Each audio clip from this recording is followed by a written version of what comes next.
Banks के related सवाल पूछे हैं, तो मैं आज एक बैंक के रिलेटेड कुछ चीज़ें मैं क्लियर करना चाहता हूँ। दोस्तों देखिए, इंडिया में 3 तरह की बैंक्स हैं जो आप यूटिलाइज कर सकते हैं आपके पेमेंट विड्रॉल के लिए।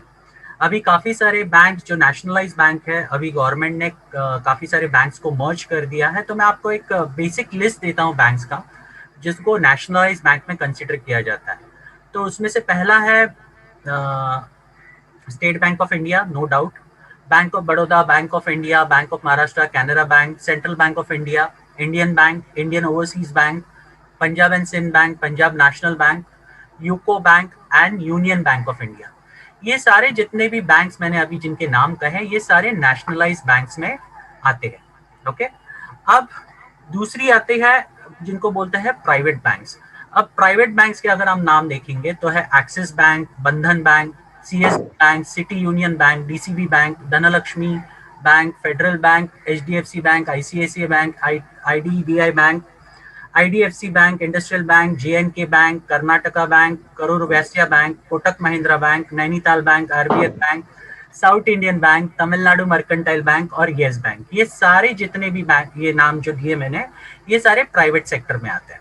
ठीक है, अब आती है तीसरी कैटेगरी। अब तीसरी कैटेगरी क्या है, तो वो है इंटरनेशनल बैंक्स।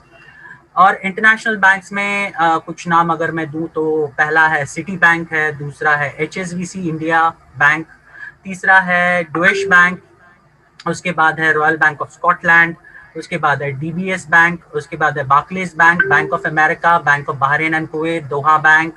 ऐसे काफी सारे बैंक्स हैं जो इंटरनेशनल बैंक्स हैं।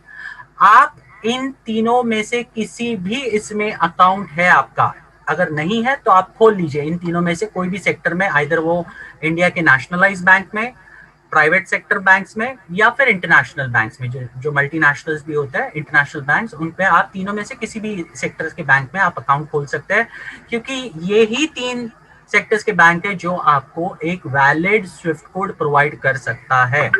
आपके जितने भी ग्रामीण लेवल के बैंक है, डिस्ट्रिक्ट लेवल के बैंक है, वो आपको ये फैसिलिटी बिल्कुल भी नहीं देती। तो इसके लिए आपको ये मेक श्योर करना पड़ेगा आपका अकाउंट इन्हीं में से कोई भी बैंक में होना चाहिए। और कुछ लोगों ने मुझे सवाल पूछा कि जॉइंट अकाउंट चलेगा क्या? यस, बिल्कुल चलेगा, डेफिनेटली चलेगा। लेकिन मैं इतना कहूंगा, देखिए, अगर आप टैक्स लाइबिलिटी अगर आप बाइफरकेट करना चाहते हैं, ओके, तो मेरा सजेशन और मेरा ओपिनियन है, क्योंकि मैं फाइनेंस सेक्टर में काम कर चुका हूं, तो मैं ऐसे सिचुएशन में लोगों को इतना ही कहूंगा कि आप इंडिविजुअल अकाउंट्स बनाइए।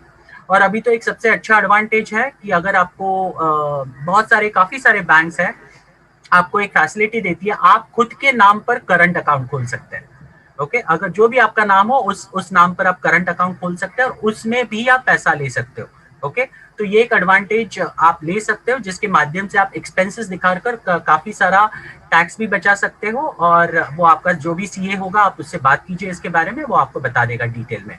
तो हो सके तो ज्यादा से ज्यादा इंडिविजुअल बैंक अकाउंट्स ही रखिए, ताकि आपको टैक्स लाइबिलिटी कल की तारीख में मैनेज करने आ सके और वो हिसाब से आप डिडक्शंस दिखा सके। वो एक सबसे बड़ा एडवांटेज होता है अगर आप इंडिविजुअल अकाउंट रखते हो तो। और जॉइंट अकाउंट रखते हो तो हस्बैंड एक इतना, मान लीजिए वो नौकरी कर रहे हैं, उनका पैसा आ रहा है, आप अलग से कुछ कर रहे हो, आपका कुछ अलग पैसा आ रहा है, तो ये सारी चीजें जब कंबाइन होती है ना, तो बहुत प्रॉब्लम देती है। तो मैं इतना ही कहूंगा कि ये बातों पे आप ध्यान दें और ये बातें आप आगे चलकर आपके सीए से बात करके कंफर्म कर लें। लेकिन इन तीनों में से कोई भी आपके बैंक्स होने चाहिए, कोई भी ग्रामीण बैंक या डिस्ट्रिक्ट लेवल बैंक बिल्कुल नहीं चलने वाले। ओके, इसका आप ध्यान रखिए और आइंदा प्लीज ये सवाल मत पूछिए, क्योंकि हम बार बार बोल बोल के थक गए, लेकिन आप लोग इन चीजों को वापस वापस पूछते हैं।